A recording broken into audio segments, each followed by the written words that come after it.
you know, maybe you go to purchase a mule, you might, a lot of times you go and they're already caught, tied to the hitch rail, got saddle on. That's maybe a red flag. Okay? You might ask to see the mule caught. You might ask to put the mule in the ground corral and play with him yourself. That's being an intelligent buyer. The seller is not willing to do that. Maybe you should keep shopping. But,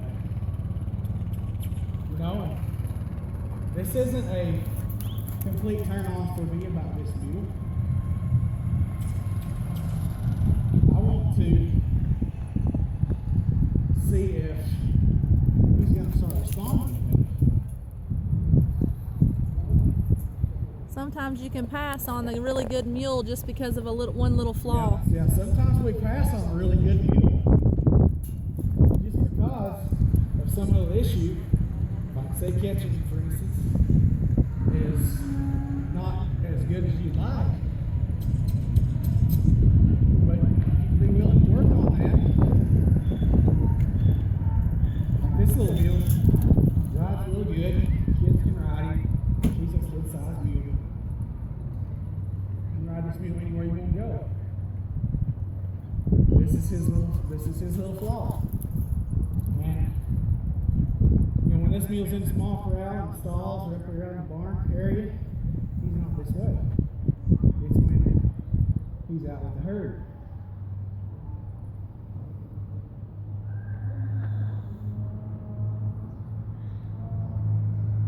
See if he's willing to take the deal.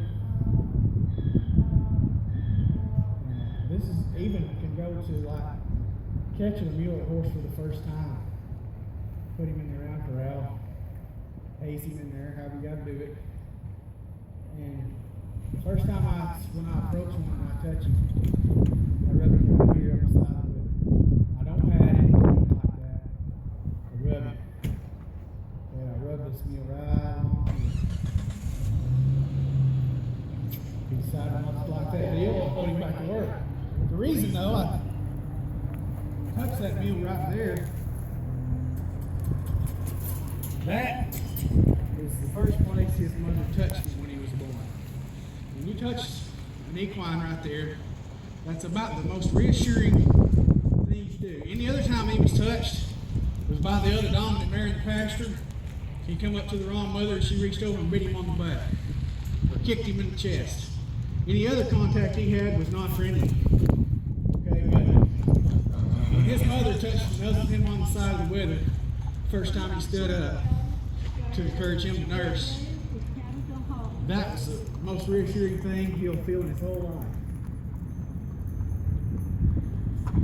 And he'll remember that. If I go up to that mule, like I demonstrated a while ago, come here, Mr. Mule, let me get this halter on you so I've got you caught, buddy.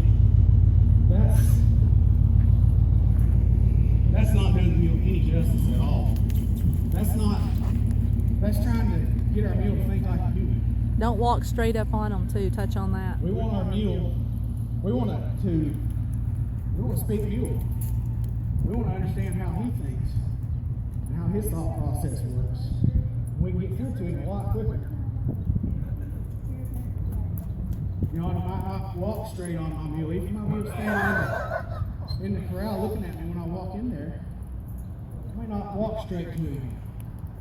I may go off at a little bit of an angle, or I approach him after with it. And if you approach him that way enough times, it's going to start to be a nice thing for me.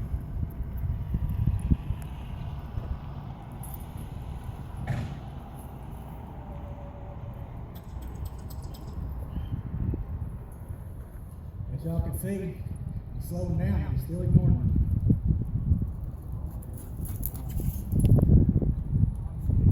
So we're going to get to the point here where I push him when he really don't want to go. That's when we get some thinking on his part going on.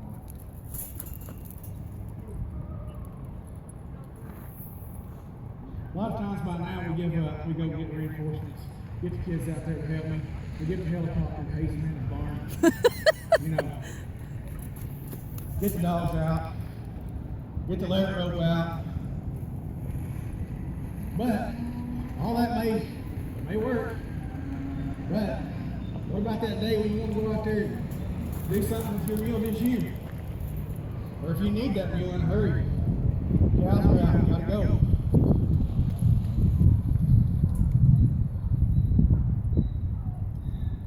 You can run him into the bottom of the helicopter, but it don't teach you nothing. And this is only 5.5 minutes into this too. Yeah, but 5.5 minutes into this, feels like an hour to me. You know. That's right. Never do this after lunch. There's a wise old mule man. Actually wrote this, what I fix to say in the book. I say it all the time. If you want to mess with mules, first thing you do, get up early in the morning and eat a good breakfast. Okay? It's not to take all day.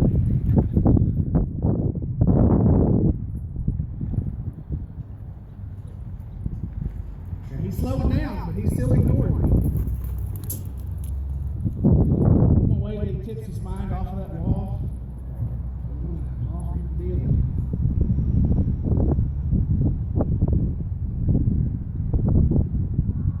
Okay, and I'm not gonna turn around and square shoulder and walk straight to this mule. I want to look away. Because that's non-aggressive. Because this is not aggressive. This is how horses and mules communicate with each other in the pasture.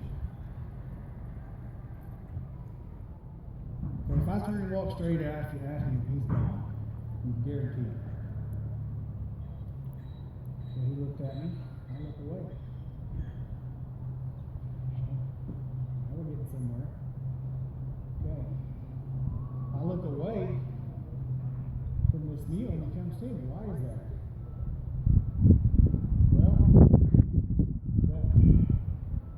All his life, that dominant horse, mule, whatever it is pasture, they chased him around. Like if you turn me mule in the pasture, me horse in the pasture, that dominant horse in that herd is going to chase him around, square shouldered, teeth bared after him.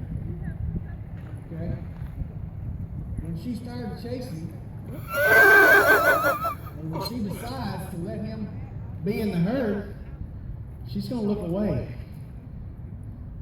And he's going to gingerly walk up and see if he can be part of him. Okay? He chose not to be with me again. He got distracted. He thought that was his buddy over there. So guess what? It's back to work for JINX.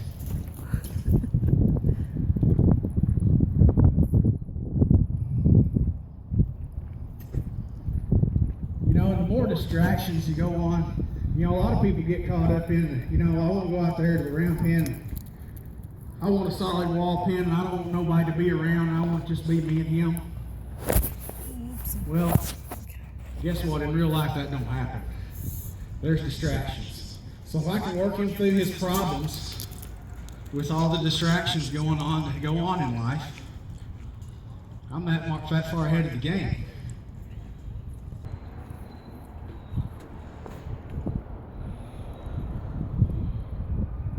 The other thing I want to talk about, we can talk about it as related to our riding as well. Okay, we already know he's got married right here at that gate. His friends right over there.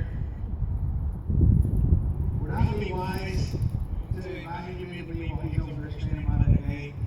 Nope. All he's going to focus on is what's over there outside that gate. So I can use his instincts to work for me. He's coming around over here. I can offer him that deal and set it up where it's easy for him to see. Maybe she's not doing it. He has several times.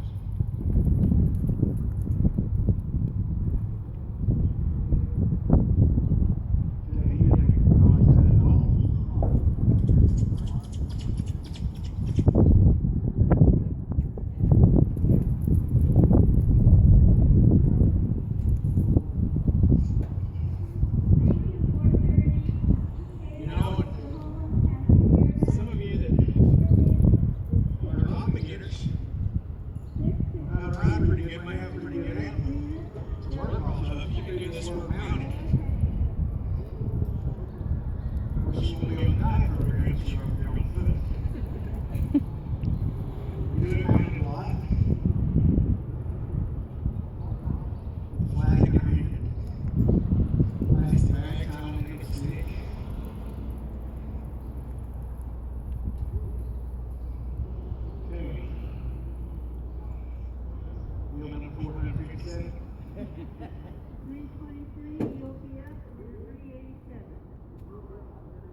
probably rode by just some good old country boy that liked to ride.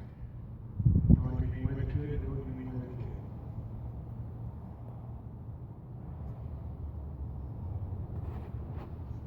Once I had touched him on the head yet.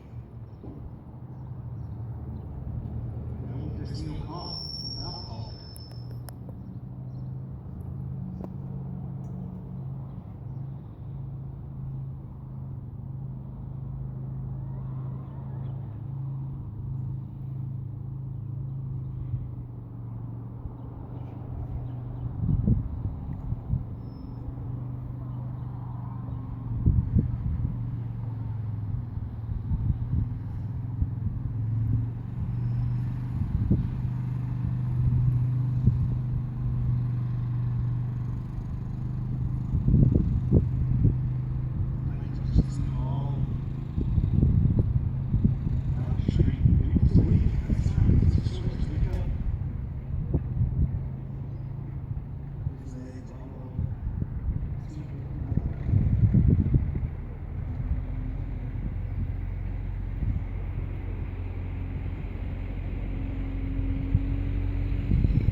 Standing here trying to do something with it.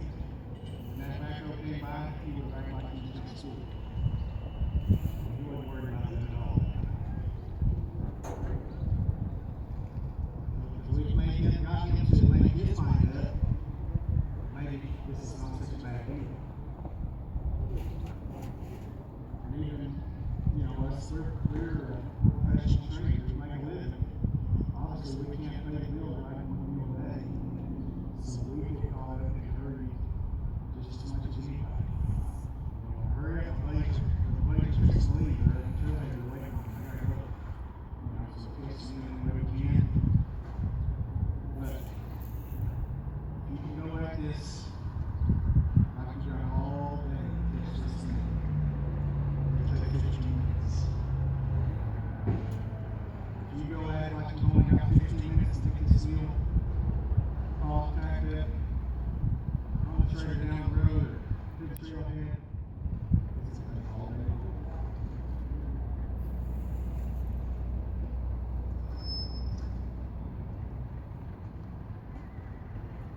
I don't know what kind of time we're at now, but I'm going to say about 15:45.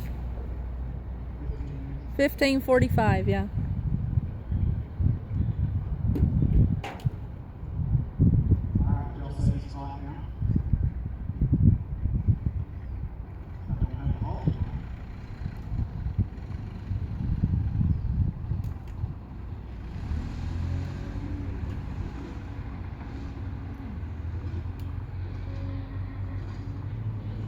Next station is about half as long.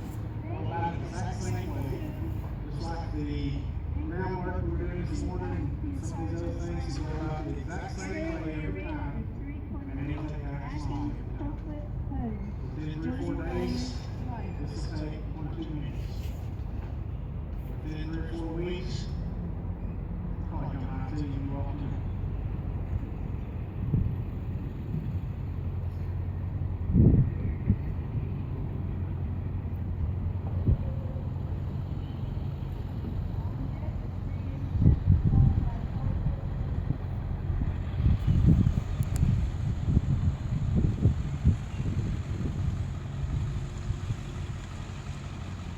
I'm not going to chase his face around, put the balls on him. I want to teach him to lean over and be all.